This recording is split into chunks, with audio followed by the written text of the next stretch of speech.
dans le cadre de cette vaste lutte contre le coronavirus. Bien entendu, nous avons répondu à la sollicitation des autorités de l'hôpital pour rapidement venir en aide à cette structure hospitalière pour leur permettre de mettre en place un centre d'isolement. Donc c'est dans ce cadre que, suivant leur demande, nous avons mis à leur disposition le nombre de lits qu'ils avaient sollicité. C'était au nombre de 3, mais aussi nous avons ajouté des masques chirurgicaux et d'autres matériels qui vont avec.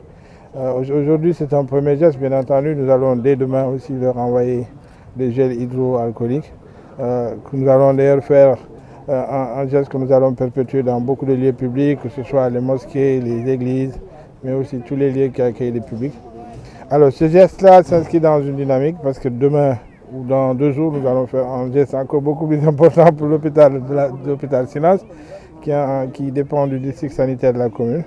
Mais aussi, si nous sommes sollicités par les autorités de l'hôpital régional, nous pouvons en tout cas mettre à leur disposition aussi un certain nombre de matériel que nous avons bien entendu en stock.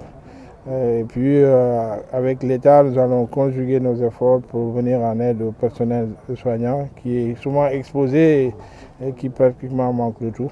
Donc, nous allons en tout cas faire de telle sorte que et prier Dieu pour que nous n'ayons pas de cas. Bon, mais comme on dit, mieux vaut prévenir que guérir, donc on était là pour prendre des mesures de précaution, pour déjà mettre en place ce centre d'isolement, c'est de confinement, et puis je pense qu'après d'autres mesures suivront pour si on a des cas confirmés.